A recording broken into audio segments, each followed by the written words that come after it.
Hello all, welcome back to our channel of JNTH updates. So regarding JNTH BTech 4.2 and 1.1 and 1.2 regular results update గురించి వీడియోలో explain చేస్తాను. And if you having any doubt, please let me know in the comment section regarding grace marks గురించి. And coming about BTech regular of 1.1 and 1.2 and 4.2 advanced apply results గురించి. So first of all corrections అయితే almost all అన్నీ complete అయిపోయినాయి. So 1.1, 1.2 and 4.2. So 4.2 exams వచ్చేసి 4th complete అయిపోయింది. So 15 డేస్లో మనకి results అనేది డిక్లేర్ చేస్తారు. సో 15 డేస్ అంటే 4కి. సో మోస్ట్ ప్రాబబ్లీ మనకి 18th వరకు అయితే ఈ 4.2 రిజల్ట్స్ అనేది డిక్లేర్ అవుతాయి. సో 4.2 రిజల్ట్ డిక్లేర్ అయిపోయాక 1.1 అండ్ 1.2 కూడా డిక్లేర్ అయ్యే ఛాన్సెస్ ఉన్నాయి.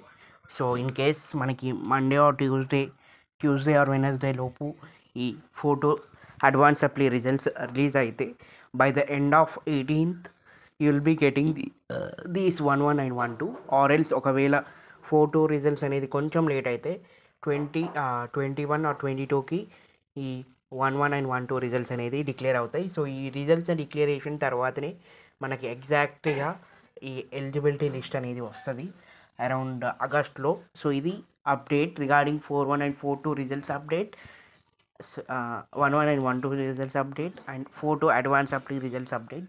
సో చాలా ఫాస్ట్గా కరెక్షన్స్ అయితే కంప్లీట్ అయిపోయినాయి 4.2 ఎస్పెషల్లీ. సో ఈజీగానే ఉంటుంది అండ్ మ్యాక్సిమం ఎవరైతే క్లియర్ కాని సబ్జెక్ట్స్ ఉంటాయో అవి అయితే క్లియర్ అవుతాయి. అండ్ పాస్ పర్సెంటేజ్ కూడా బాగానే ఉంటుంది ఈ 4.2 అడ్వాన్స్ అప్లైకి. You will getting results very soon. So next వీక్లో మనకి almost all will be getting Tuesday or Wednesday వరకు 4.2 రిజల్ట్స్ అయితే వస్తాయి. సో ఇది update guys regarding JNTH BTech 4.2 results update.